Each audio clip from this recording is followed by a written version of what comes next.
Nintendo's domination of the video game industry didn't happen by accident. It was built on a foundation of wild innovations, bizarre business decisions, and secrets so obscure that most gamers have never heard of them. While everyone knows about Super Mario and the legendary NES resurrection of gaming, the real treasure trove lies in the forgotten corners of Nintendo's golden era, the unreleased prototypes gathering dust in archives, the sneaky code hidden in cartridges, the corporate betrayals that shaped entire industries, and the absolutely bonkers peripheral designs that somehow made it to store shelves.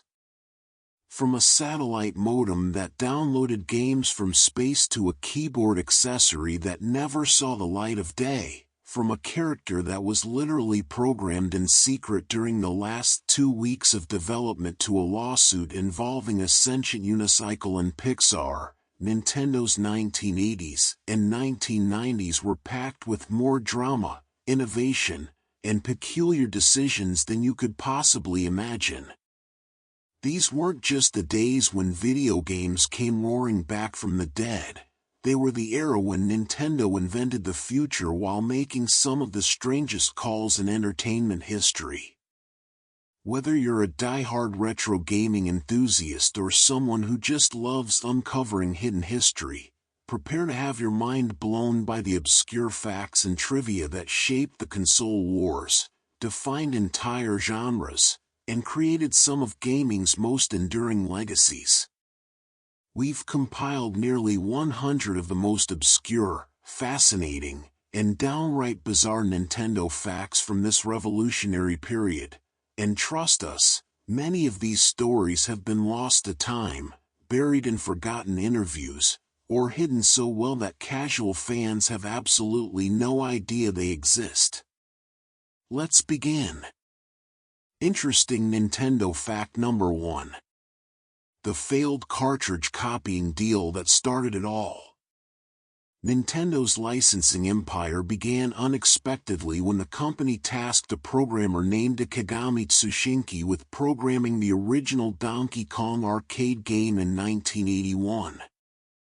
However, after completing the work, Nintendo took his code and created thousands of Donkey Kong arcade machines without providing proper royalties to Tsushinki. The company even used his work to develop Donkey Kong Jr. without additional compensation. This exploit was so egregious that Tsushinki eventually sued Nintendo, and after a long legal battle, the two sides reached an undisclosed settlement. This incident foreshadowed Nintendo's later controversial business practices that would dominate the video game industry for decades. Interesting Nintendo fact number 2. Nintendo's radical philosophy, lateral thinking with withered technology. Nintendo's legendary designer Gunpei Yokoi formulated a game design philosophy called lateral thinking with withered technology, also translated as lateral thinking with seasoned technology. This philosophy held that cutting-edge technology was not necessary for creating successful games and toys. Instead, innovation came from finding creative new uses for mature, inexpensive, and well-understood technology. This approach guided the development of multiple successful products including Game & Watch, the NES, and the Game Boy. Yokoi believed that expensive cutting-edge technology often got in the way of developing engaging products, and his philosophy became so integral to Nintendo's culture that it was passed down to future leaders like Satoru Iwata. Interesting Nintendo fact number 3. The NES Zapper's disguise, a futuristic ray gun design. The light gun controller that launched with the NES in North America was officially called the Zapper and was a cosmetic redesign of the Famicom's original video shooting series light gun. Nintendo of America's head designer Lance Barr completely redesigned the original revolver-like Japanese design to resemble a futuristic science fiction ray gun with dark gray coloring. This redesign was intentional to help market the NES as a toy rather than a video game console to American retailers who were wary after the 1983 video game crash. In 1988, when the federal toy gun law required that toy guns be clearly distinct from real firearms, Nintendo released a revised Zapper with an orange barrel and grip, turning it into a distinctly unrealistic toy weapon. Interesting Nintendo fact number 4. The secret development of Game Boy, sabotaged by internal competition. The Game Boy's development was nearly killed by internal conflict at Nintendo. Gunpei Yokoi envisioned a simple handheld toy similar to Game & Watch, but his rival team at Nintendo R&D2, who were building the SNES, actively blocked Yokoi's project. In summer 1988, Nintendo's president Hiroshi Yamauchi viewed a Game Boy prototype but immediately canceled the project, citing poor screen visibility. The competing R&D2 team was suspected of having convinced Yamauchi the device would be a commercial failure. However, Yokoi defied Yamauchi's decision and continued refining the system in secret. After discovering that Sharp had developed a super twisted pneumatic (STN) display technology that dramatically improved viewing angles despite having a green tint, Yokoi orchestrated a meeting where a Sharp representative revealed the new display. 3 months after canceling the project, Yamauchi was shown the improved prototype with the STN screen and grudgingly approved it for production. Interesting Nintendo fact number 5. Nintendo's complete monopoly on NES cartridge manufacturing. Nintendo maintained absolute control over the NES by being the sole manufacturer of all game cartridges. Publishers had to pay Nintendo in full before cartridges were produced, and cartridges could not be returned to Nintendo, meaning publishers assumed 100% of the financial risk. Publishers were also required to sign exclusive development contracts, order at least 10,000 cartridges per title, and could only make 5 games per year. During the 1988 global DROM and ROM chip shortage, Nintendo restricted cartridge production so severely that publishers received only an average of 25% of their requested quantities, with some companies receiving almost none while others got significantly more. This tight control made Nintendo enormous profits but also created many industry enemies. Interesting Nintendo fact number 6. The 10NES lockout chip, Nintendo's anti-piracy shield. To prevent the market flooding with low-quality games that had contributed to the 1983 video game crash, Nintendo designed the Checking Integrated Circuit, CIC, also known as the 10NES system. This lockout chip in the console could only communicate with an authentic cartridge containing a matching key chip, and if the chips failed to authenticate each other, the console would continuously reset. The system was so effective that it took 20 years for the homebrew community to reverse engineer it. Some developers tried to circumvent it, most notably Tengen, a subsidiary of Atari Games, which copied the chip and released unlicensed games. Nintendo sued Atari for copyright infringement, but the controversial chip nevertheless remained Nintendo's primary anti-piracy tool throughout the NES era. Interesting Nintendo fact number 7. Metroid's hidden ending, an intentional twist born from practicality. When Metroid was in late development, the team discussed creating different endings based on how quickly players cleared the game as a reward for skilled players. Someone on the team suggested that it would be shocking if the tough bounty hunter player had been controlling was actually revealed to be a woman at the ending. The team loved the idea and decided to keep Samus Aran's identity a secret, even lying about her gender in the game manual. However, in the 1980s, before widespread internet access, the only way to discover this twist was to beat the game in under 3 hours on the hardest difficulty. This ending is now considered one of the greatest video game twists of all time and a touchstone moment for video game storytelling and character design, though many gamers didn't discover it for years. Interesting Nintendo fact number 8. Nintendo's control of third-party licensing, a controversial business practice. Shortly after the NES's successful launch in North America in 1985, Nintendo used Worlds of Wonder, the toy company behind Teddy Ruxpin and Laser Tag, to help retailers feel confident stocking video games again. Worlds of Wonder used its retail leverage to convince stores to take the risk on the NES. However, once Nintendo had established its foothold in retail, the company pulled out of its deal with Worlds of Wonder as quickly as possible. Within just 4 years, Worlds of Wonder had collapsed, with losing the profitable NES licensing deal serving as a major financial blow. This aggressive business practice demonstrated Nintendo's willingness to abandon partners once they were no longer useful. Interesting Nintendo fact number 9. The Famicom Disk System, a budget solution with hidden features. Released in Japan on February 21, 1986, the Famicom Disk System was created by Masayuki Uemura, the original Famicom designer, to solve the problem of expensive cartridge ROM chips and limited storage capacity. Games were distributed on cheap magnetic discs that could store 128 kilobytes per side.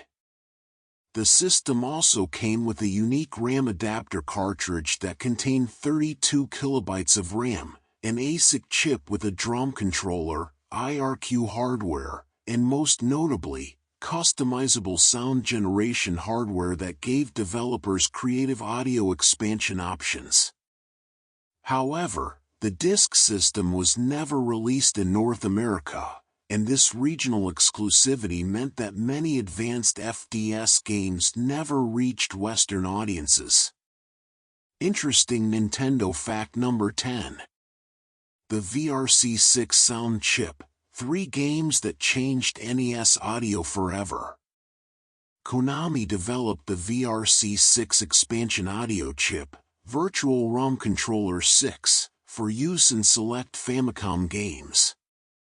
The chip added 2 additional pulse wave channels and 1 sawtooth wave channel to the NES's stock 5 audio channels, enabling far richer and more sophisticated music. However, only 3 Famicom games ever used this chip, with Akomaju Densetsu, the Japanese version of Castlevania 3, Dracula's Curse, being the most notable example. When Castlevania 3 was ported to the NES in North America, Nintendo did not include the VRC6 chip support, forcing the game's soundtrack to be completely remixed using only the standard 5 NES audio channels, resulting in a noticeably inferior sound experience compared to the Japanese version. Interesting Nintendo fact number 11. The Power Glove, a NASA technology that turned into gaming novelty. The Power Glove was an officially licensed NES accessory that originated from NASA technology, specifically the VPL Research Data Glove created by virtual reality pioneer Jaron Lanier. However, Nintendo was not directly involved in designing or releasing the Power Glove. It was developed by Mattel in the United States and PAX in Japan. Thomas G. Zimmerman, who had previously made a failed attempt at a similar design for Nintendo, and other developers designed the Power Glove over just 8 weeks. The accessory used modified fiber optic sensors and carbon-based flex sensors to detect finger movement, but it was notoriously imprecise and difficult to control, making its 2 bundled games commercial failures. Interesting Nintendo fact number 12. Kid Icarus, a brutally difficult game born from solo development. Kid Icarus was developed almost entirely by Toru Osawa of Nintendo R&D1, who designed the character Pit, created the gameplay mechanics, and did most of the programming by himself with assistance only on testing from an external company, later identified as TOS. Osawa developed the game on a twin Famicom, a Nintendo-licensed console produced by Sharp that combined a Famicom and Famicom Disk System in one unit. Because the twin Famicom had no keyboard support, Osawa was forced to use a trackball in tandem with an on-screen keyboard to input programming values, a process he later described as being like using a lunchbox to make lunch. Despite these constraints, the game featured an incredible mix of different gameplay styles and difficulty levels that challenged both casual and hardcore players. Interesting Nintendo fact number 13. The NES launch in October 1985, 17 games that revived an industry. When the NES launched in North America on October 18, 1985, Nintendo released an unprecedented 17 launch titles simultaneously, ranging in price from $2 to $30 each. These games included Super Mario Bros., Duck Hunt, Gyromite, designed to showcase ROB the Robot, 10-Yard Fight, Baseball, CLU Land, Soccer, Golf, Hogan's Alley, Ice Climber, Kung Fu, Pinball, Stack Up, Tennis, Wild Gunman, and Wrecking Crew. This diverse launch library was instrumental in convincing retailers and consumers that the NES was not just another video game console but a legitimate toy and entertainment system worth the investment. Interesting Nintendo fact number 14. Nintendo Fun Club News, the predecessor to Nintendo Power. In 1987, Nintendo of America launched the Nintendo Fun Club, a free-to-join fan club that provided members with a quarterly newsletter called Nintendo Fun Club News. This publication discussed popular games, upcoming titles, tips and tricks, Nintendo news, and comics. The newsletter was created in response to the overwhelming demand for gameplay advice. Nintendo of America's head warehouse manager and gamer advocate Howard Phillips had established a gameplay advice hotline that required 5 or 6 counselors on staff to handle customer calls. However, as Nintendo's ambitions grew and magazine publishing seemed more profitable, the company discontinued the Nintendo Fun Club News and transitioned to Nintendo Power magazine, which would dominate video game journalism for decades. Interesting Nintendo fact number 15. Tetris and Soviet licensing, a Cold War video game deal. Tetris was created by Soviet computer researcher Alexei Pajitnov in 1984 as part of his work at the Soviet Academy of Science. When American entrepreneur Hank Rogers negotiated to bring Tetris to Nintendo's Game Boy, he had to deal directly with Alorg, the Soviet Union's state-owned organization responsible for licensing software. Rogers flew to Moscow and famously negotiated with Nikolai Balaikov of Alorg to secure handheld rights. When Balaikov was confused about Rogers's claims to hold console rights through licensing chains, Rogers explained the situation so persuasively that Balaikov asked him to make an offer for the home console rights that Alorg suddenly wanted to license. Rogers brought the opportunity back to Nintendo, and the company secured worldwide home console rights to Tetris for the NES. Bundling Tetris with the Game Boy proved to be one of the most successful marketing decisions in gaming history, with the Game Boy version eventually selling over 35 million copies. Interesting Nintendo fact number 16. ROB the Robot, a marketing Trojan horse. ROB, Robotic Operating Buddy, was officially called the Family Computer Robot in Japan and served as a Trojan horse for Nintendo's marketing strategy in North America. Following the 1983 video game crash, American retailers were terrified of stocking video games, fearing another market collapse.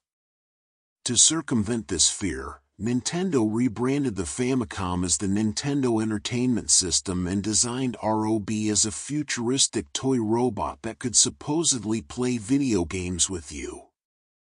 ROB was only compatible with 2 games, Gyromite and Stack Up, and it was slow and not particularly fun to use.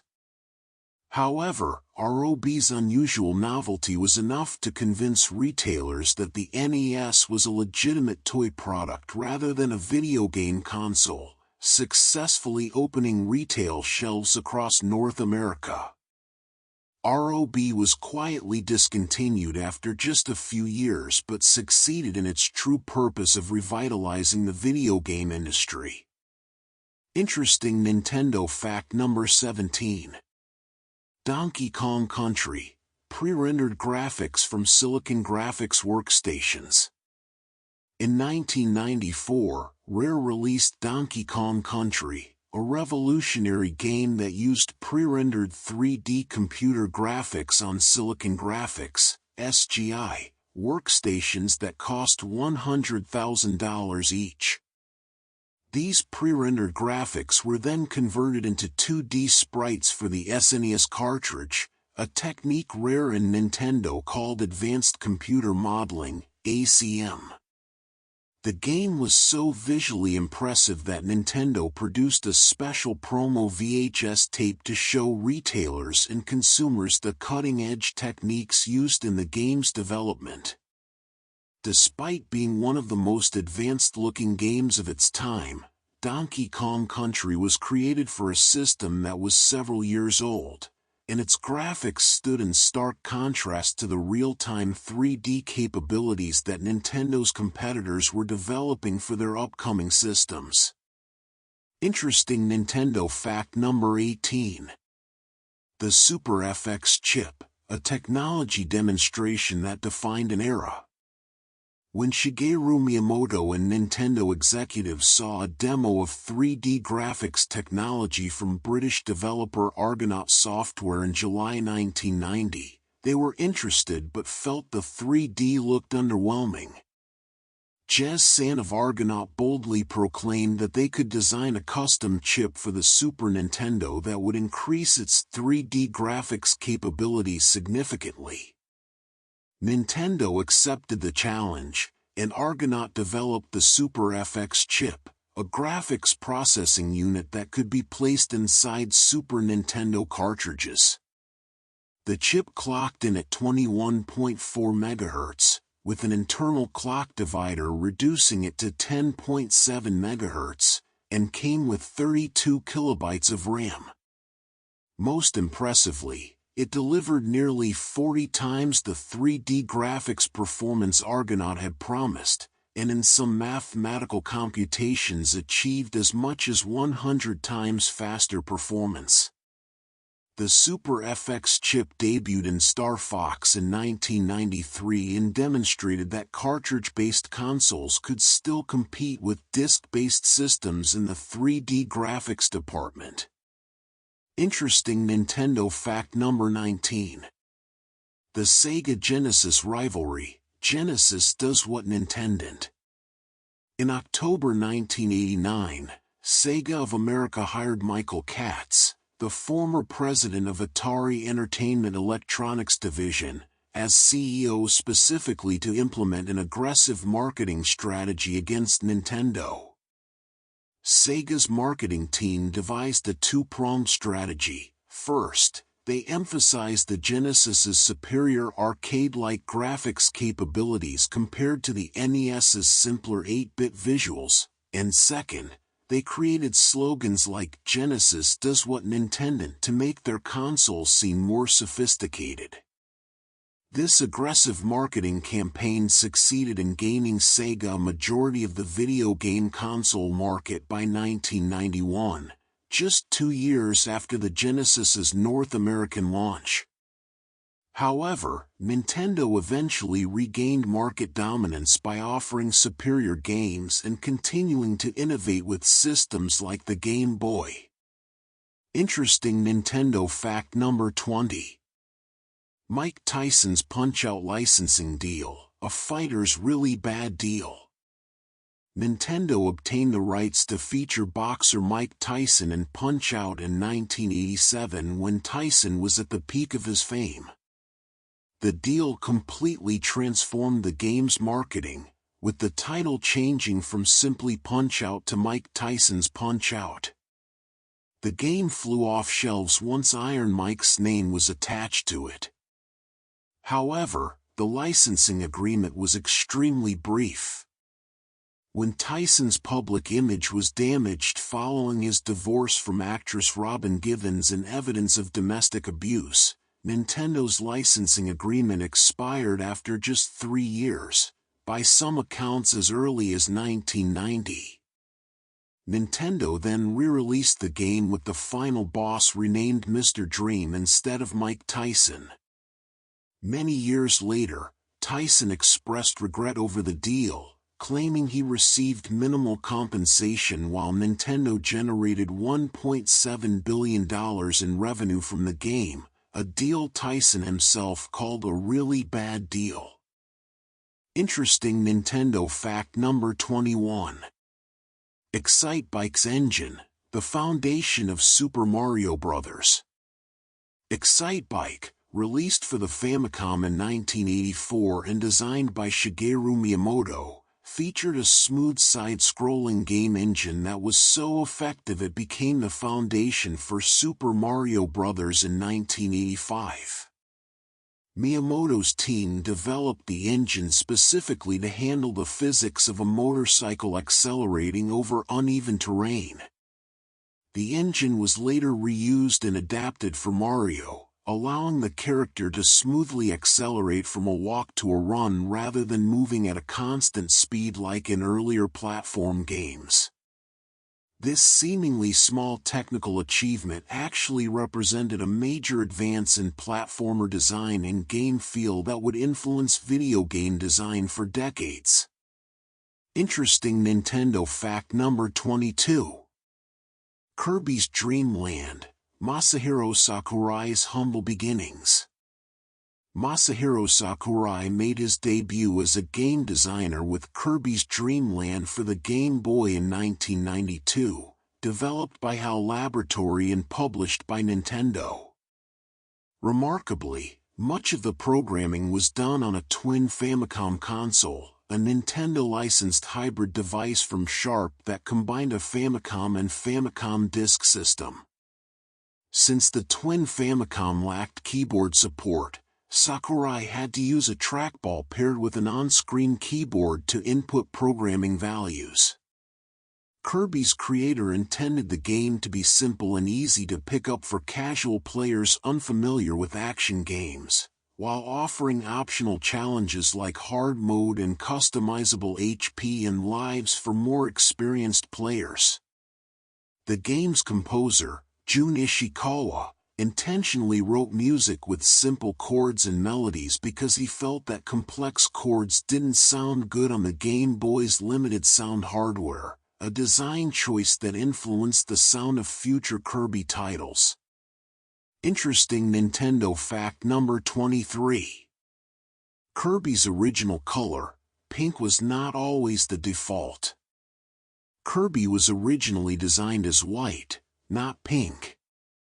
The character's famous pink coloring evolved sometime between the release of Kirby's Dream Land in 1992 and Kirby's Adventure in 1993.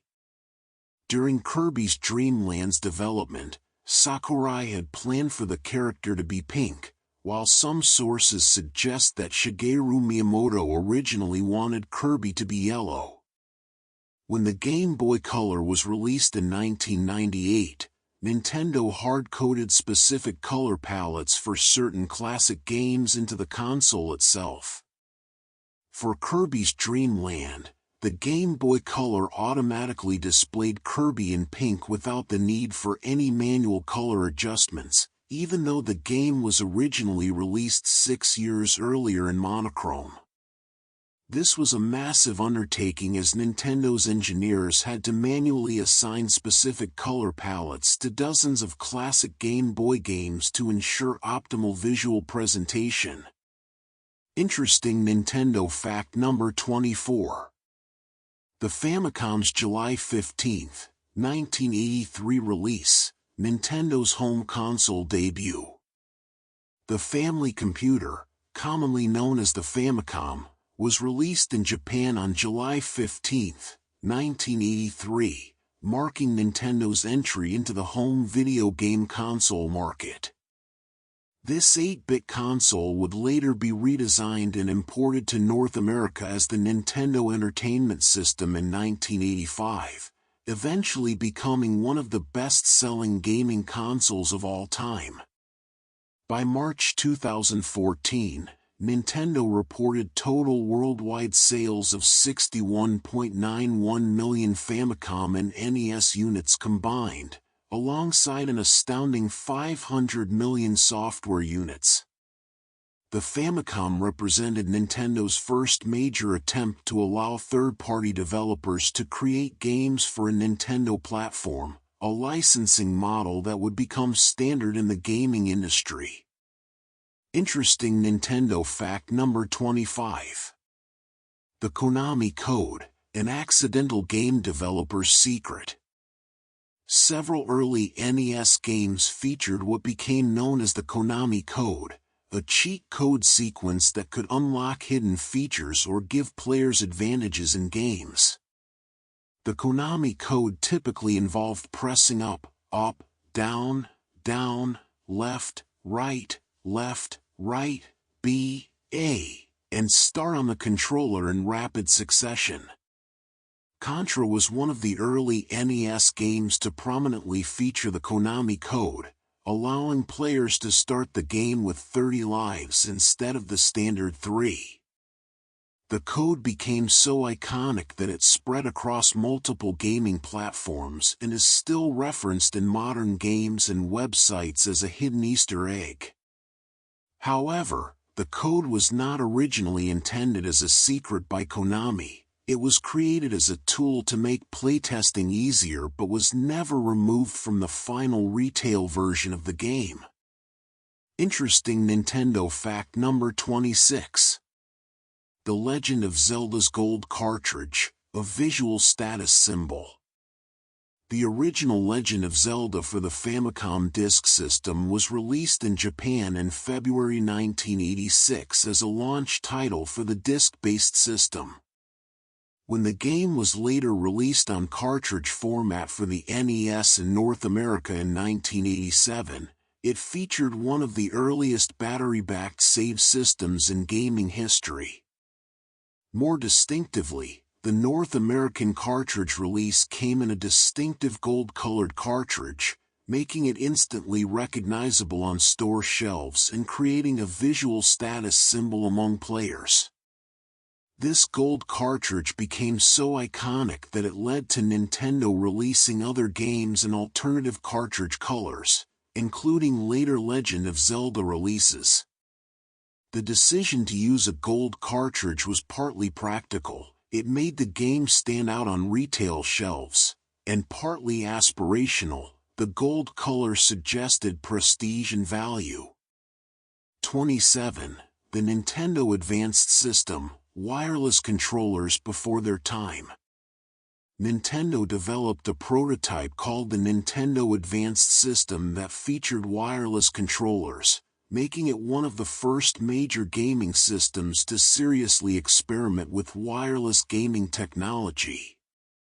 This prototype was only displayed publicly one time in 1985, representing Nintendo's early exploration of remote control technology for video game systems. The prototype demonstrated Nintendo's willingness to experiment with new control schemes, though the technology ultimately proved problematic for consumer release at the time. The Nintendo Advanced System prototype has been preserved and displayed for years at Nintendo New York, serving as a historical artifact of Nintendo's early innovation attempts. Interesting Nintendo fact number 28. The Ghosts and Goblins cartridge revolution, the 128 kilobytes barrier. When Capcom released Ghosts and Goblins for the Famicom on June 13, 1986, it was the first Famicom game to utilize a 128 kilobyte cartridge, double the standard cartridge size of the time. This larger cartridge capacity allowed developers to include significantly more game content, graphics, and music than had previously been possible. The NES version was later released in North America in November 1986 and became a commercial success, selling 1.64 million units worldwide. The Famicom/NES version was programmed by Micronix, and a hidden in-game credits screen verified that the original composer, Ayako Mori, scored the cartridge port. Ghosts and Goblins' commercial success alongside Capcom's earlier hit Commando is credited with launching Capcom to 8-bit silicon stardom in the mid-1980s. Interesting Nintendo fact number 29. Nintendo's ROM cartridge manufacturing monopoly, an iron fist. Nintendo maintained complete control over NES game distribution by being the exclusive manufacturer of all ROM cartridges. Third-party publishers were required to order at least 10,000 cartridges per title and could produce no more than 5 games per year.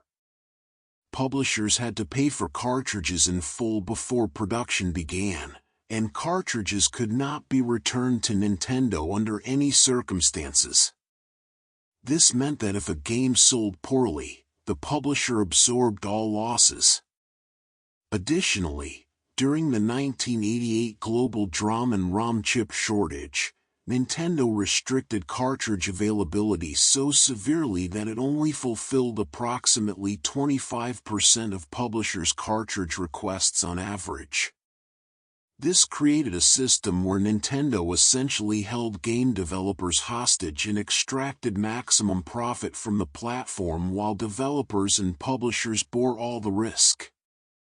Interesting Nintendo fact number 30. The Mother/Earthbound series, a localization that never was. The original Mother, known as Earthbound Beginnings in English localization, was developed by Ape and published by Nintendo for the Famicom in 1989. The game was created primarily by Shigesato Itoi, who had approached Shigeru Miyamoto about making the game while visiting Nintendo on other business. The game was fully translated and localized into English by Phil Sanhop and scheduled for release on the NES in 1991 as Earthbound.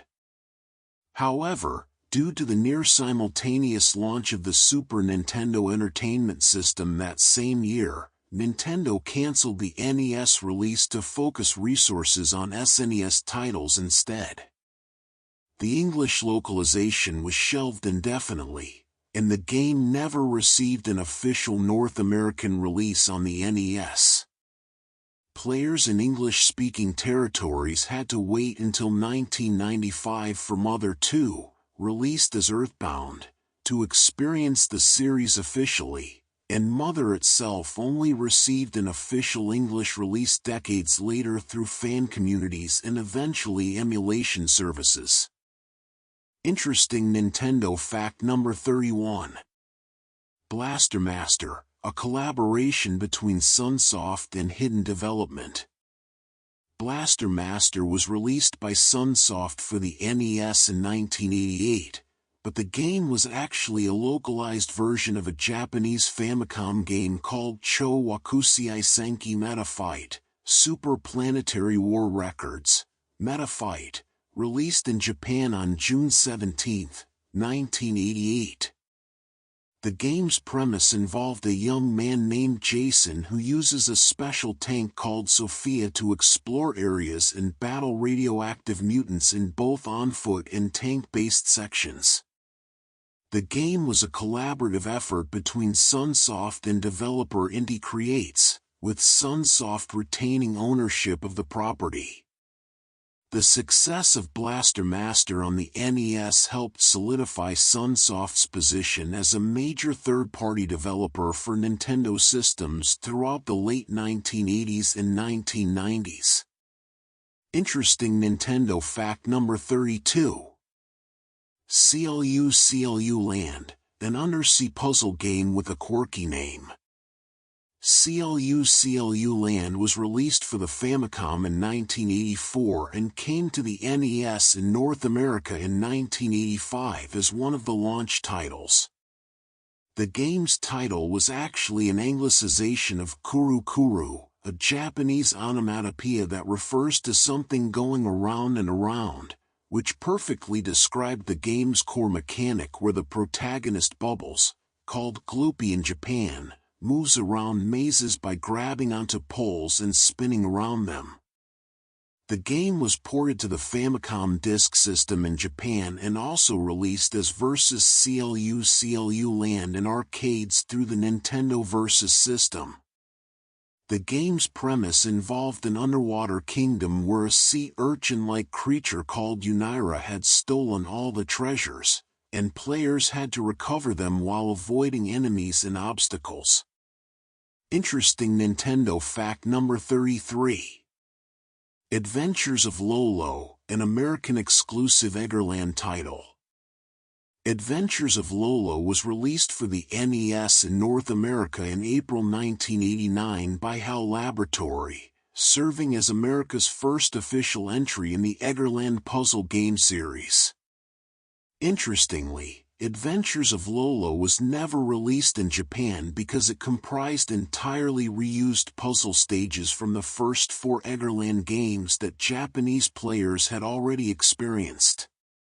HAL Laboratory apparently decided there was no point in re-releasing a game of only recycled content in Japan.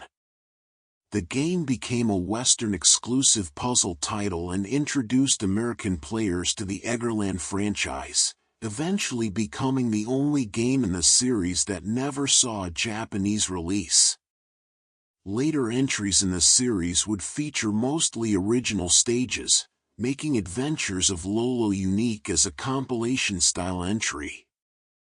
Interesting Nintendo fact number 34. The 64DD, an ambitious accessory that nearly reshaped N64 gaming. Nintendo originally planned the Nintendo 64 to use cartridges rather than disc media like the competing PlayStation and Sega Saturn. To address cartridge limitations, Nintendo developed the 64DD, a disk drive accessory that would greatly expand system memory and reduce cartridge production costs. However, the 64DD was only released in Japan and never achieved significant consumer adoption. As a result, many games that had been in development specifically for the 64DD had to be reworked or cancelled. Several N64 and GameCube games were originally designed for the failed 64DD but found new homes on other platforms, representing one of gaming's great what-if scenarios about how N64 gaming might have evolved differently.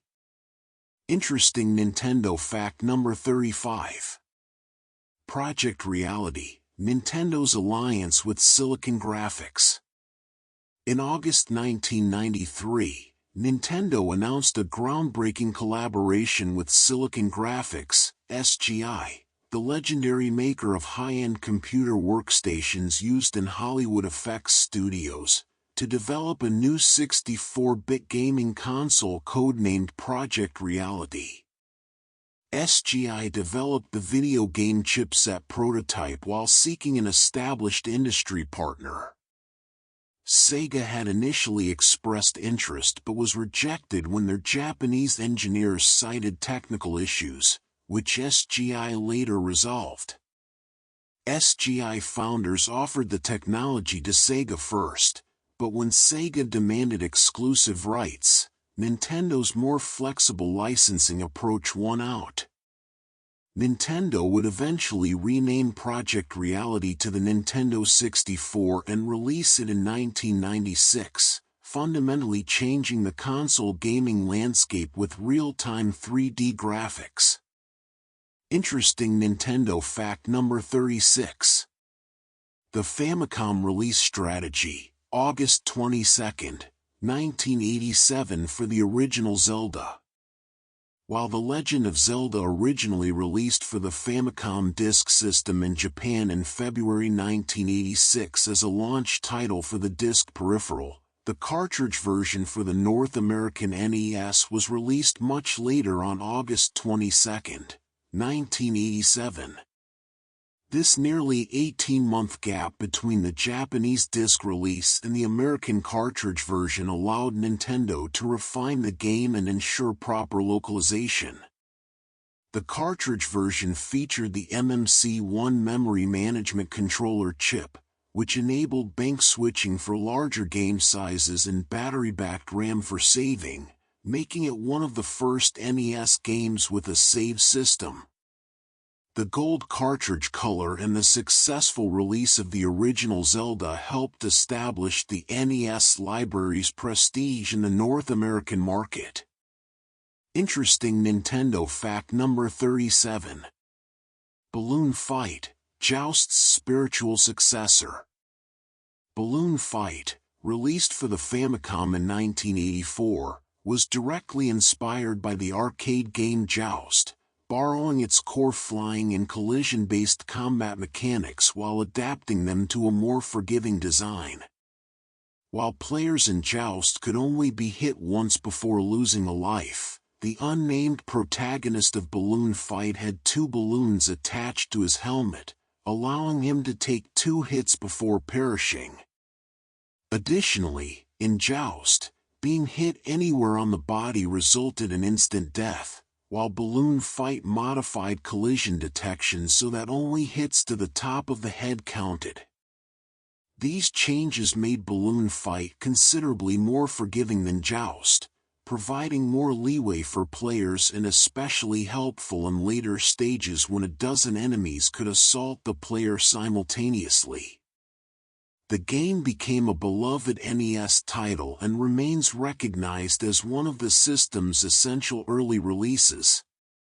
Interesting Nintendo fact number 38. The Virtual Boy, a read-only display for technical reasons. The Virtual Boy, released in July 1995 in Japan and August 1995 in North America, exclusively used red LED displays with black graphics on a red background. This limitation was not arbitrary but rather a technical decision based on the cost and complexity of producing multicolor LED displays at the time. Nintendo engineers determined that red wavelengths represented the lowest energy within the visible light spectrum, leading to minimal eye fatigue compared to other colors. The stereoscopic 3D effect was created by projecting 2 single-line displays, one for each eye, onto oscillating mirrors that tricked the viewer's vision into perceiving depth. The system's reputation for causing headaches and eye strain was largely exaggerated and often resulted from improper adjustment of the interpupillary distance, IPD, dial, which determined the spacing between the screens for each eye, rather than from the red display color itself. Interesting Nintendo fact number 39. The Donkey Kong arcade rescue operation, Miyamoto's desperate assignment. Nintendo was on the brink of financial collapse in 1981 when American arcade exports of the company's space shooter game Radar Scope completely flopped, leaving the company with 3,000 unsold arcade cabinets and significant financial losses. In a desperate attempt to recoup losses by converting the existing Radar Scope hardware, Nintendo assigned a young artist named Shigeru Miyamoto, who had never developed a video game before, to transform the failed arcade game into something new. Under the supervision of engineer Gunpei Yokoi, Miyamoto created Donkey Kong, a revolutionary arcade game that introduced the world to Mario, originally called Jumpman, Donkey Kong, and Pauline. The game's success not only saved Nintendo from financial ruin but also launched the company into superstardom and created the foundation for one of gaming's greatest franchises. Interesting Nintendo fact number 40. The Twin Famicom, Sharp's all-in-one console. In 1986, Sharp Corporation, licensed by Nintendo, released the Twin Famicom, a Japan-exclusive console that combined a Famicom and an integrated Famicom disk system in one compact unit. Created by Masayuki Uemura, the original Famicom designer, the Twin Famicom came in two main color schemes, the N500R model, red with black highlights, and the complementary N500B model, black with red highlights. In 1987, two additional models became available with turbo controllers in different color schemes. The Twin Famicom measured approximately 275mm x 250mm x 75mm and offered composite video output, whereas the original Famicom only had RF output. This made the Twin Famicom significantly easier to connect to modern televisions, even though most of the world would never get to experience this elegant design. Interesting Nintendo fact number 41. Contra, the arcade success that defined NES action games. Contra was originally developed as a coin-operated arcade game by Konami and released on February 20, 1987. The arcade game became one of the top 4 highest-grossing dedicated arcade games of 1987 in the United States. Konami then ported Contra to the NES in 1988, where it became both a critical and commercial success, with Electronic Gaming Monthly awarding it Best Action Game of 1988. The NES version was actually an expansion upon the arcade original, with more fully developed stages and content. Konami's marketing for the home version cleverly used the likenesses of Arnold Schwarzenegger and Sylvester Stallone to portray the game's two protagonists, making it feel like a movie tie-in rather than an arcade port. Interesting Nintendo fact number 42. Duck Hunt, from arcade to NES launch title. Duck Hunt was originally developed and published by Nintendo for arcades as part of the Nintendo Versus system in April 1984 in North America. The arcade version was then ported to the Famicom console in April 1984 in Japan. It became one of the NES launch games in North America on October 18, 1985, and was subsequently released in Europe on August 15, 1987. The light gun shooter required the NES Zapper peripheral to play, as players had to aim at the television screen to shoot ducks and clay pigeons within a limited number of attempts per round. Duck Hunt's appearance as part of the NES launch bundle, alongside the Zapper and ROB, was instrumental in helping retailers view the NES as a toy product rather than a video game console. Interesting Nintendo fact number 43. Ice Climber, a dual-character adventure with arcade origins. Ice Climber was released in 1985 for both the Nintendo Versus System Arcade and the Famicom/NES console simultaneously. The game starred two protagonists, Popo, a boy wearing a blue parka, and Nana, a girl wearing a pink parka, who together were called the Ice Climbers. The two characters had to climb vertically scrolling ice-covered mountains while recovering stolen vegetables from a giant condor. Versus Ice Climber, the arcade version, featured exclusive content including an animated title screen, stage select menus, 16 additional mountains beyond the NES version, occasional blizzard and wind effects, more enemies and vegetables, and bonus multiplier items. In some European countries, Ice Climber was bundled with the NES console as a pack-in title to help drive system sales. Interesting Nintendo fact number 44. Bubble Bobble's password system, 99 unique level codes. Bubble Bobble, released for the NES, featured a unique level password system that allowed players to skip directly to any of the game's 99 levels without having to play through the entire game sequentially. This was a practical solution to the problem of NES games lacking a save system.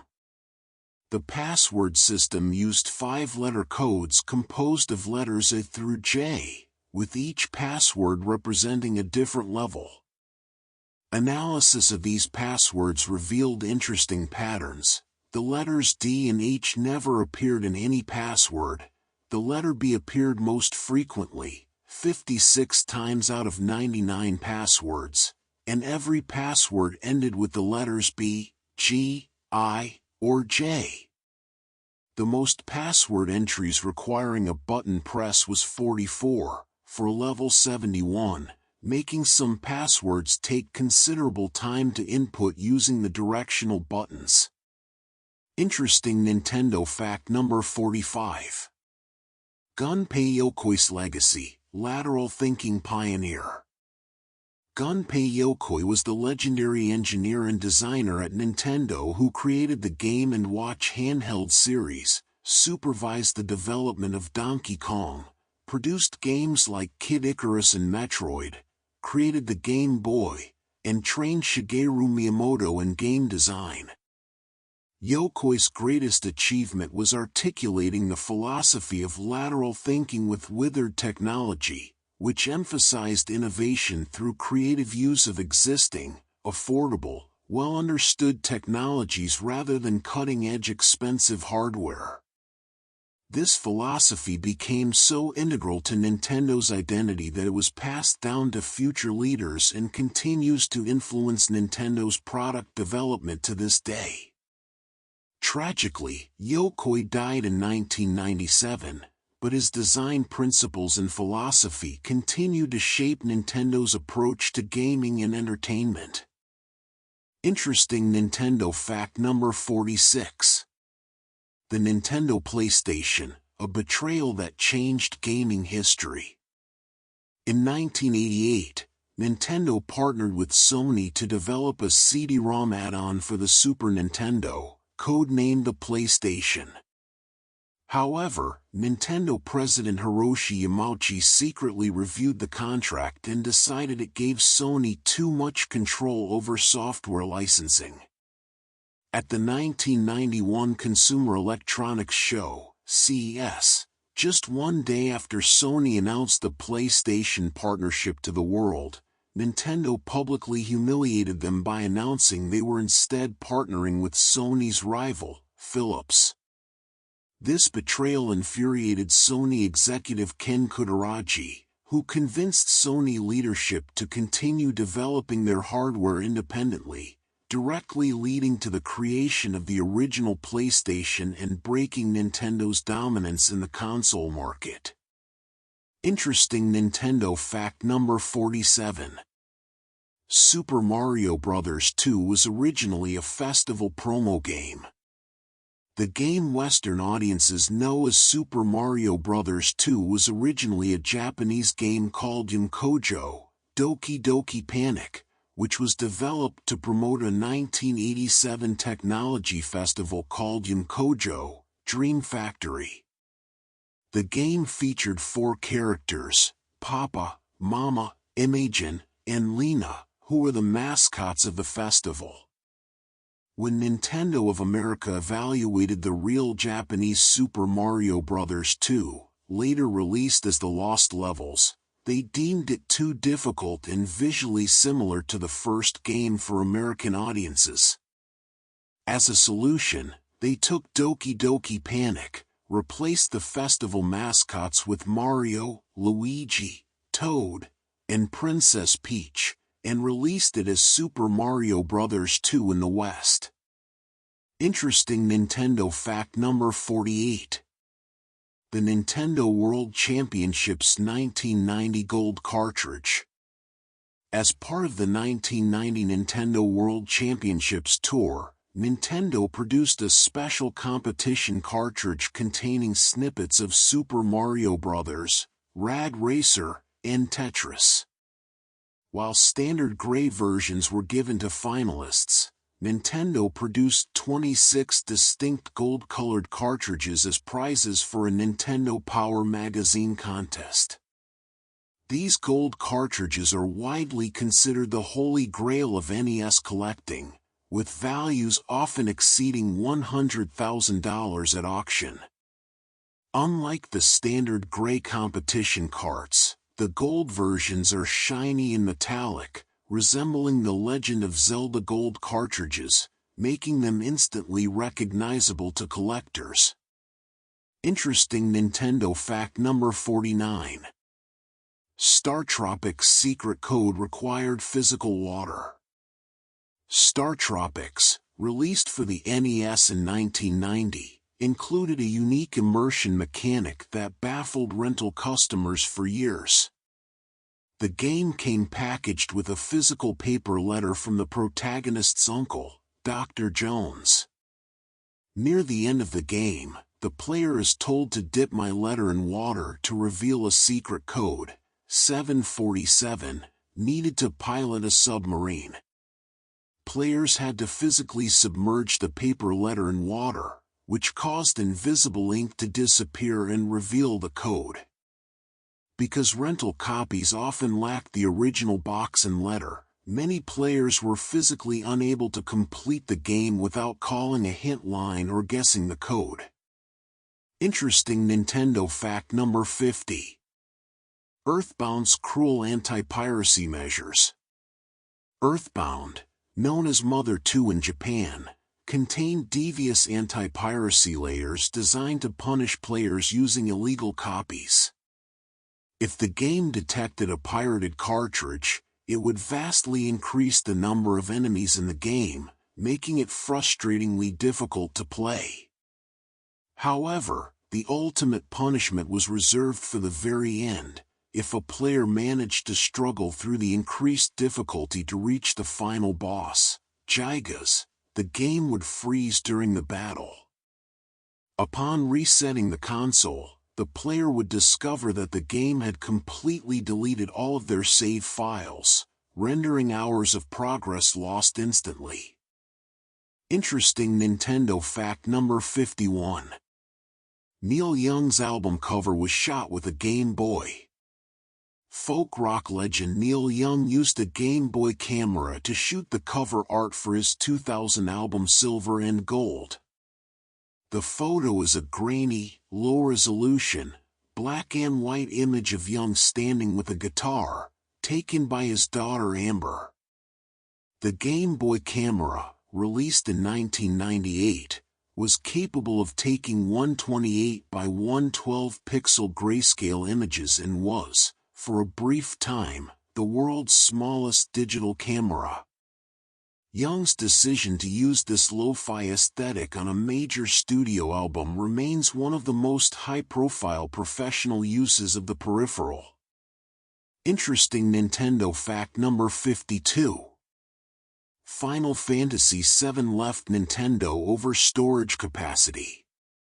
Final Fantasy VII was originally planned for the Nintendo 64, and Square even created a 3D tech demo using Final Fantasy VI characters running on SGI hardware to test the concept. However, Square eventually realized that the N64's cartridge format offered insufficient storage, maximum 64 megabytes, for the massive game they envisioned, which included pre-rendered backgrounds and full-motion video, FMV. Final Fantasy VII eventually shipped on 3 CD-ROMs for the PlayStation, totaling nearly 2 gigabytes of data. Square's departure signaled a mass exodus of third-party developers from Nintendo to Sony, largely due to Nintendo's refusal to adopt the CD format. Interesting Nintendo fact number 53. Star Fox 2 was cancelled despite being finished. Star Fox 2 for the SNES was fully developed and virtually complete by 1995, but Nintendo decided to cancel its release at the last minute. The decision was strategic rather than quality-based. With the Nintendo 64 and the PlayStation approaching release, Shigeru Miyamoto felt that the 3D graphics of Star Fox 2 on the 16-bit SNES would look archaic compared to the next-generation 32-bit and 64-bit polygon games. Nintendo chose to shelf the game to preserve the Star Fox brand's reputation for cutting-edge visuals, and the game remained officially unreleased for over 2 decades until it was finally included on the SNES Classic Edition in 2017. Interesting Nintendo fact number 54. GoldenEye 007's multiplayer was a last-minute secret addition. The multiplayer mode in GoldenEye 007, widely considered one of the most influential features in console FPS history, was not in the original design document. Programmer Steve Ellis added the mode secretly in the final month of development without the knowledge or permission of Nintendo or Rare's management. The team felt it was a fun addition but worried it might be cut if they showed it too early. It was only revealed to management once it was working flawlessly, and it ended up becoming the game's most enduring legacy, driving N64 sales for years. Interesting Nintendo fact number 55. The Play It Loud campaign, Nintendo's grunge phase. In 1994, attempting to counter Sega's cool image, Nintendo launched the Play It Loud marketing campaign. This campaign abandoned Nintendo's family-friendly image for a grungy, rebellious aesthetic inspired by 1990s teen culture. Commercials featured tattoos, punk rock music, including the Butthole Surfers, and slogans like "Spit It Out." One infamous print ad simply featured a close-up of a red pepper with the text "Play It Loud." The campaign is often remembered as a desperate and somewhat awkward attempt by corporate Nintendo to appeal to Generation X teenagers. Interesting Nintendo fact number 56. Mew was secretly added to Pokémon at the last minute. The 151st Pokémon, Mew, was not originally planned to be in Pokémon Red and Green. Programmer Shigeki Morimoto created Mew and secretly added it to the game code just 2 weeks before development finished. He inserted the character into the final 300 bytes of remaining space on the cartridge after the debug tools were removed. Mew was intended to be a prank known only to Game Freak staff, obtainable only through glitches or cheats, but rumors of its existence fueled a massive playground phenomenon that helped drive the franchise's explosive popularity. Interesting Nintendo fact number 57. The Legend of Zelda was inspired by Miyamoto's childhood caves. Shigeru Miyamoto's inspiration for The Legend of Zelda came directly from his childhood experiences exploring the countryside around his home in Sanobe, Japan. As a young boy, he would wander through fields, woods, and caves without a map, discovering hidden lakes and secret passages. One specific memory involved finding a cave entrance in the woods, building up the courage to enter with a lantern, and exploring its depths. He wanted Zelda to recreate that specific feeling of a miniature garden where players could experience the wonder, fear, and excitement of independent exploration. Interesting Nintendo fact number 58. Square Enix owns the rights to Geno. Geno, the beloved puppet character from Super Mario RPG, Legend of the Seven Stars, 1996, is legally owned by Square Enix, formerly Square, not Nintendo. This complex rights situation is the primary reason Geno has rarely appeared in other Mario games or Super Smash Bros., despite high fan demand. In the game's credits and legal text, a specific disclaimer notes that Geno is a character copyright of Square. This legal entanglement has kept the character in limbo for nearly 30 years, appearing only as a Mii fighter costume or minor cameo rather than a fully playable character. Interesting Nintendo fact number 59. Kojima didn't know about Snake's Revenge. The NES sequel to Metal Gear, titled Snake's Revenge, was developed by Konami without the involvement or knowledge of the series' creator, Hideo Kojima. Kojima only learned about the game when he met a developer who had worked on it on the train. The developer told Kojima that the game was not authentic to his vision and encouraged him to make a true sequel. This conversation inspired Kojima to write the design for Metal Gear 2, Solid Snake for the MSX2 computer overnight, which eventually laid the groundwork for the entire Metal Gear Solid franchise. Interesting Nintendo fact number 60. Mortal Kombat censorship led to congressional hearings. When Mortal Kombat was ported to home consoles in 1993, Nintendo forced publisher Acclaim to censor the game heavily on the SNES. The blood was changed to gray sweat, and the gruesome fatality finishing moves were toned down or removed entirely. Sega, however, allowed the blood to remain in the Genesis version via a cheat code. The ensuing controversy over violent video games led to the 1993 congressional hearings on video games headed by Senators Joe Lieberman and Herb Kohl. Nintendo attempted to take the moral high ground during the hearings, but the industry pressure ultimately resulted in the creation of the ESRB rating system. Interesting Nintendo fact number 61. The Work Boy, an unreleased productivity tool. In 1992, a peripheral called the Work Boy was designed for the Game Boy, intended to turn the handheld gaming system into a personal digital assistant, PDA. Developed by Source Research and Development, it featured a small physical QWERTY keyboard that connected to the Game Boy via the link cable. It included apps for a calendar, address book, calculator, and currency converter.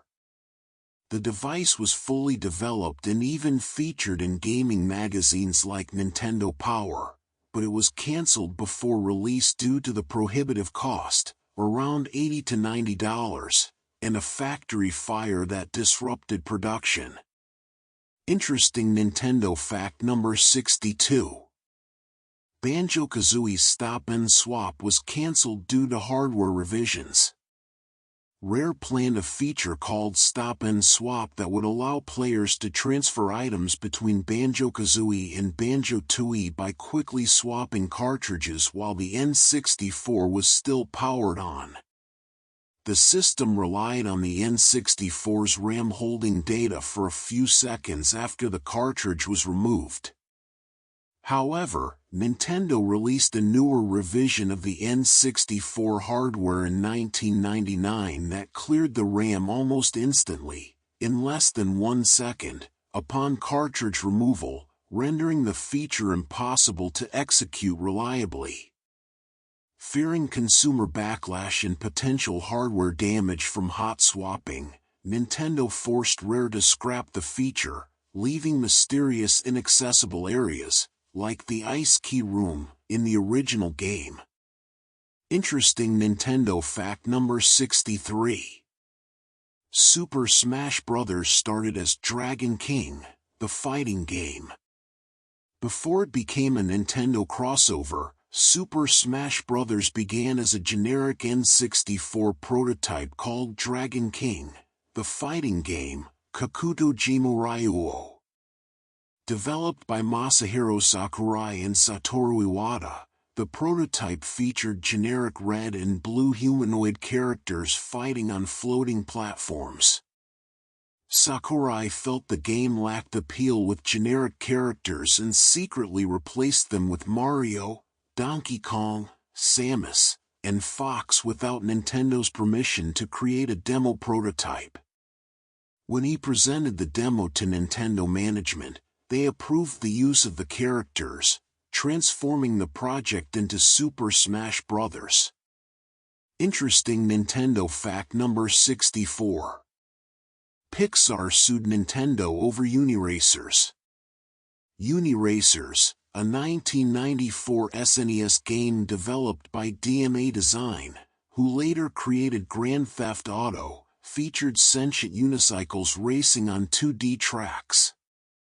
The unicycles were pre-rendered 3D models that looked surprisingly realistic. Pixar Animation Studios sued DMA Design, claiming the Red unicycle design infringed on their copyright for the character Red from their 1987 short film Red's Dream. Pixar won the lawsuit, and Nintendo was forced to cease production of Uniracers cartridges entirely, limiting the game to its initial print run of 300,000 copies and preventing any future re-releases. Interesting Nintendo fact number 65. Donkey Kong 64 required the expansion pack to fix a crash. Donkey Kong 64 was the first game to require the N64 expansion pack, which added 4 MB of RAM to the system. While marketing claimed the accessory was needed for the game's massive size and lighting effects, developers later revealed a different reason. A game-breaking bug caused the game to randomly crash on the standard 4 MB memory, and despite months of debugging, Rare could not isolate the cause.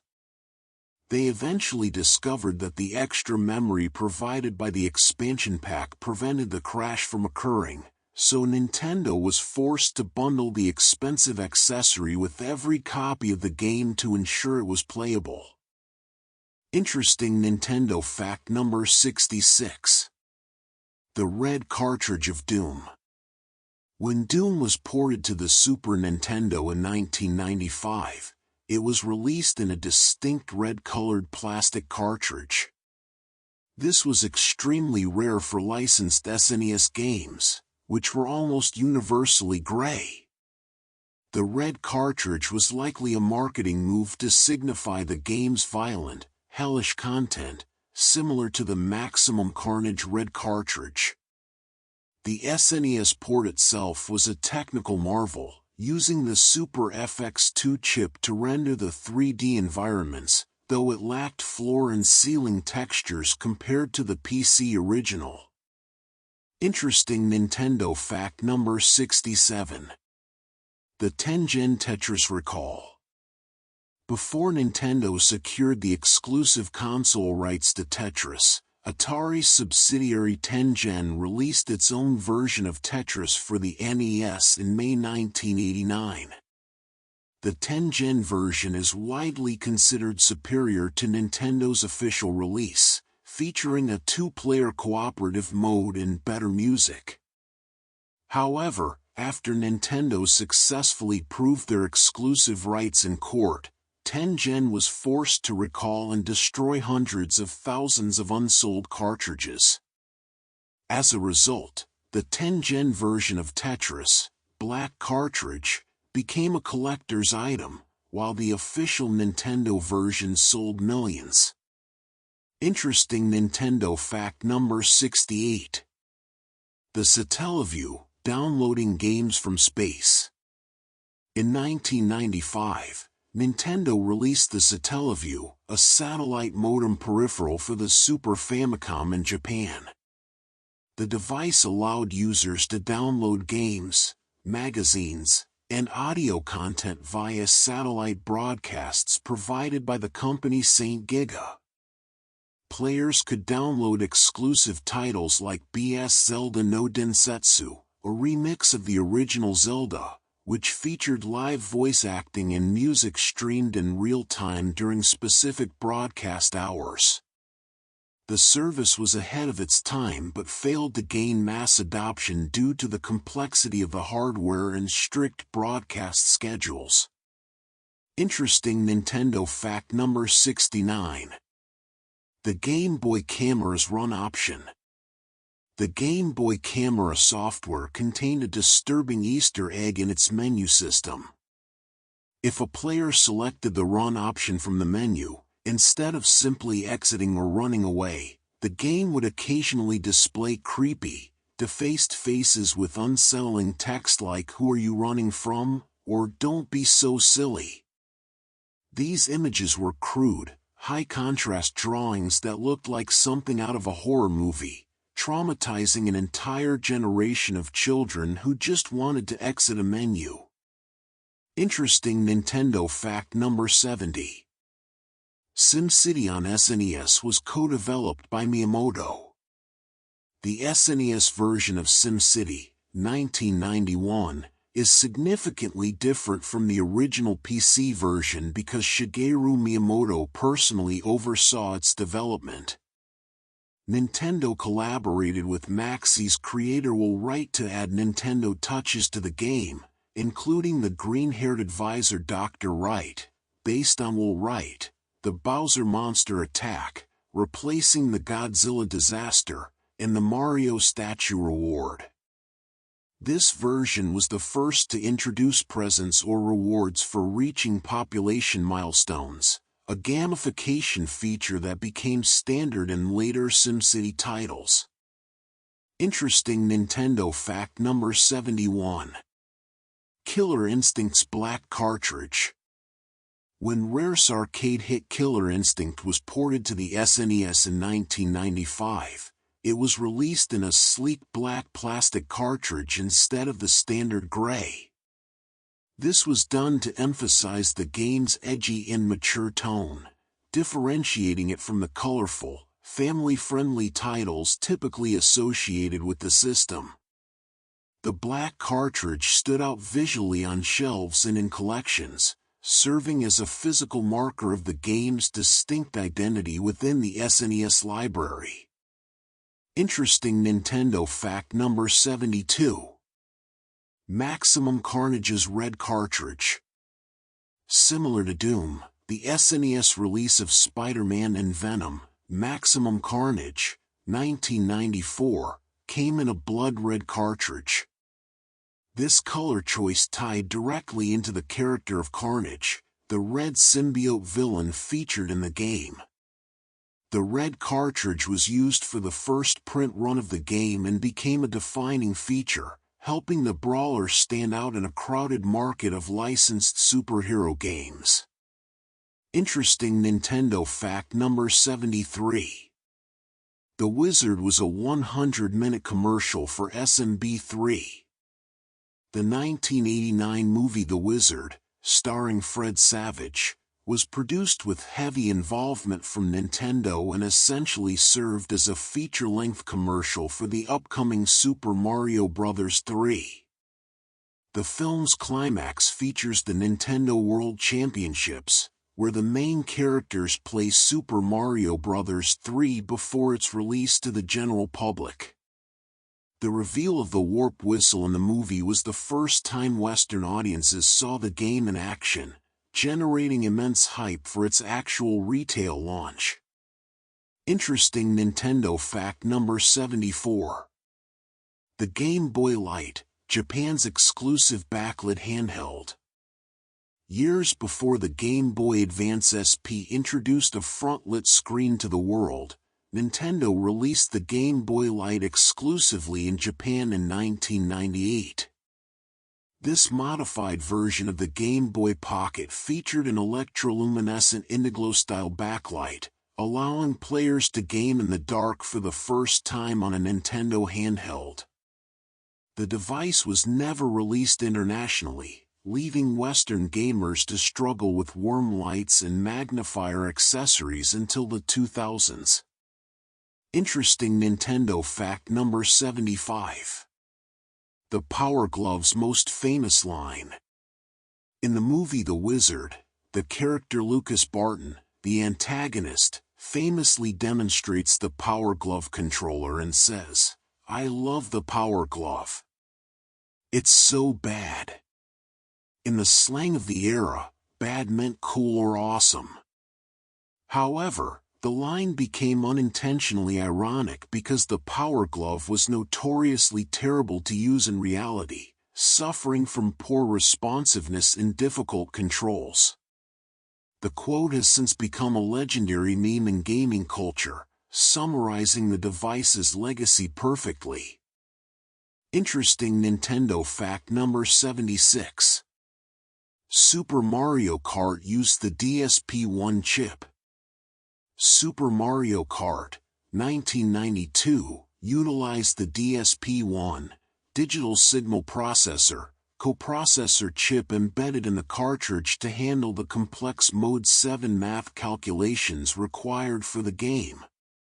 While the SNES console could handle basic Mode 7 scaling and rotation, the DSP-1 chip was necessary to calculate the 3D positioning of the carts and items on the track in real time. Without this additional hardware inside the cartridge, the SNES would not have been able to run the game at a playable frame rate. Interesting Nintendo fact number 77. Mario Paint's hidden NAT attack game. Mario Paint, 1992, for the SNES included a hidden minigame called NAT Attack. By clicking on the coffee icon on the title screen, players could launch a fast-paced game where they used the SNES mouse to swat flying insects. The game became surprisingly popular on its own, offering a frantic arcade-style experience hidden within what was otherwise a slow-paced creativity tool. It was arguably the best demonstration of the SNES mouse's speed and precision. Interesting Nintendo fact number 78. The Famicom 3D system. In 1987, long before the Virtual Boy or 3DS, Nintendo released the Famicom 3D system in Japan. This peripheral consisted of a pair of active shutter glasses that connected to the Famicom via an adapter. The glasses rapidly opened and closed their liquid crystal shutters in sync with the television's refresh rate to create a stereoscopic 3D effect. Only a handful of games supported it, including Famicom Grand Prix 2, 3D Hot Rally and Highway Star, Rad Racer, and it was a commercial failure due to the flickering effect causing eye strain. Interesting Nintendo fact number 79. The Famicom Modem Network. Nintendo released a modem for the Famicom in Japan in 1988, known as the Famicom Network System. It used a cartridge that connected to a phone line and allowed users to access a proprietary network. The primary uses were not for gaming, but for stock trading, banking, and even horse race betting. It was a surprising early foray into online services for a home console, predating the modern internet era by several years, though it never saw release outside Japan. Interesting Nintendo fact number 80. Star Tropics 2 was released at the very end of the NES era. Zoda's Revenge, Star Tropics 2 was released in March 1994, effectively serving as the swan song for the NES library alongside Wario's Woods. By this time, the Super Nintendo had already been out for nearly 3 years, and most gamers had moved on to 16-bit systems. As a result, Star Tropics 2 sold poorly and is largely forgotten compared to its predecessor, despite fixing the stiff controls of the original by allowing the character Mike Jones to move in 8 directions instead of 4. Interesting Nintendo fact number 81. Pokémon Stadium's Dojo Tower for Game Boy games. Pokémon Stadium for the N64 included a transfer pack that allowed players to play their Game Boy Pokémon cartridges on the TV. A hidden feature called the Dojo Game Boy Tower, in the faster Dodrio mode, allowed players to play the Game Boy games at double or triple speed. This was a godsend for leveling up Pokémon, as it dramatically reduced the time required for grinding, making the N64 an essential tool for serious competitive Pokémon trainers. Interesting Nintendo fact number 82. Yoshi's Island used the Super FX2 chip. Super Mario World 2, Yoshi's Island, 1995, is famous for its hand-drawn crayon aesthetic, but that look was powered by the Super FX2 chip. This advanced version of the coprocessor was used not for 3D polygons, like in Star Fox, but to handle the complex sprite scaling, rotation, and stretching effects seen in the game's enormous bosses and transforming environments. It was one of the few games to utilize the second generation of the Super FX technology. Interesting Nintendo fact number 83. Pilot Wings was originally called Dragonfly. The SNES launch title Pilot Wings, 1990, began development as a tech demo called Dragonfly meant to showcase the system's Mode 7 scaling and rotation capabilities. The demo featured a dragonfly flying over a flat, rotating landscape. Nintendo decided to flesh the demo out into a full flight simulator game, replacing the insect with a human pilot and adding various vehicles like the biplane, hang glider, and rocket belt to create a unique genre-blending launch title. Interesting Nintendo fact number 84. Panel de Pon became Tetris Attack. The SNES puzzle game Tetris Attack, 1996, is actually a reskin of a Japanese game called Panel de Pon. The original game featured a cast of fairy characters in a fantasy setting. Nintendo of America feared the fairy theme would be too girly for the Western market, so they replaced all the sprites with characters from Super Mario World 2, Yoshi's Island, and slapped the Tetris brand name on it, even though the gameplay had nothing to do with Tetris. Interesting Nintendo fact number 85. The first Game Boy Pocket lacked a battery light. When the Game Boy Pocket was first released in 1996, the initial production run completely omitted the red battery LED light that had been a staple of the original Game Boy. Nintendo removed it to save battery power and cut costs. However, players complained that the system would die without warning, causing lost progress. Nintendo quickly corrected this in subsequent manufacturing runs, adding the LED back in. These no-LED units are now a minor variant sought by collectors. Interesting Nintendo fact number 86. Wario Land was the Virtual Boy's best game. Despite the Virtual Boy's critical and commercial failure, Virtual Boy Wario Land, 1995, is widely cited by critics as a genuine masterpiece. The game utilized the system's 3D depth capabilities cleverly, allowing Wario to jump between the foreground and background layers to solve puzzles and defeat enemies. Because the Virtual Boy sold so poorly and was discontinued so quickly, very few people played this legitimate platforming gem, and it remains trapped on the platform, though emulation has preserved it. Interesting Nintendo fact number 87. The Super Scope was a bazooka light gun. To one-up the NES Zapper, Nintendo released the Super Scope for the SNES in 1992. It was a massive, shoulder-mounted wireless bazooka that used an infrared receiver box placed on top of the TV. It required 6 AA batteries to operate and was bundled with the game Super Scope 6. Despite its imposing size and cool factor, very few games supported it. Notable titles included Battle Clash, Metal Combat, Falcon's Revenge, and Yoshi's Safari, and it was largely abandoned by Nintendo within a few years. Interesting Nintendo fact number 88. Mario and Wario was a mouse-only game. Mario and Wario was a 1993 puzzle game released for the Super Famicom that was developed by Game Freak, creators of Pokémon.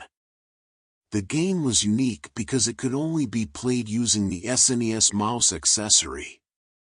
The player controlled a fairy named Wanda who had to guide a blindfolded Mario, who had a bucket stuck on his head by Wario, through obstacles. Despite featuring Nintendo's biggest mascot, the game was never released outside of Japan, likely due to the poor sales of the SNES mouse in the West. Interesting Nintendo fact number 89. Street Fighter II Turbo was delayed for exclusivity. Capcom's Street Fighter II was a massive system seller for the SNES. When the upgraded Street Fighter II Turbo was ready, Nintendo reportedly negotiated a timed exclusivity period, preventing the game from appearing on the Sega Genesis for a short time. This was a key victory in the console wars, as having the best version of the arcade hit was a major selling point for the SNES during the intense 1993 holiday season. Interesting Nintendo fact number 90. Metal Gear Solid on Game Boy Color is a unique masterpiece. While often confused with a port of the PlayStation game, Metal Gear Solid for the Game Boy Color, released in 2000, but developed in the late 90s spirit, is actually a completely separate game set in an alternate timeline, known as Ghost Babel in Japan. It adapted the stealth gameplay of the PS1 classic into 2D top-down sprites with surprising fidelity. It is widely considered one of the best handheld games ever made, featuring a deep story and complex mechanics that push the 8-bit hardware to its absolute limit. Interesting Nintendo fact number 91. The Nintendo Serial System. In 1988, riding the height of mania, Nintendo released the Nintendo Serial System.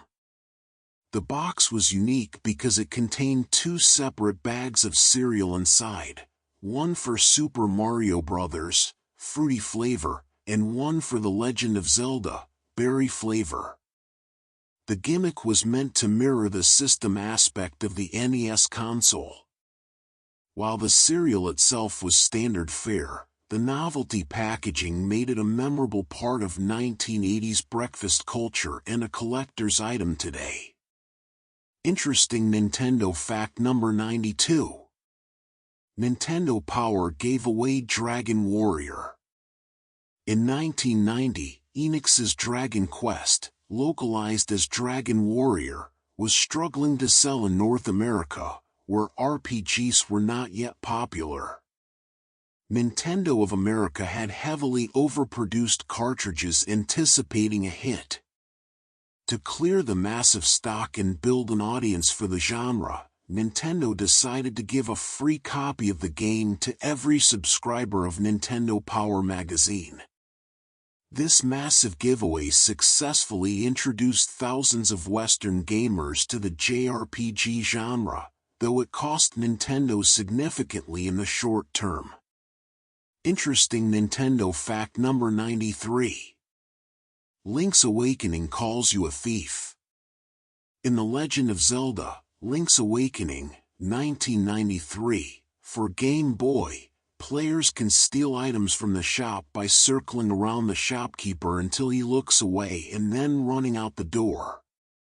If successful, the player gets the item for free. However, the game punishes the player permanently. From that moment on, the player's name in all text boxes is changed to Thief for the rest of the game. Additionally, if the player ever returns to the shop, the shopkeeper instantly kills them with a lightning bolt. Interesting Nintendo fact number 94. N64 fog was a technical trick.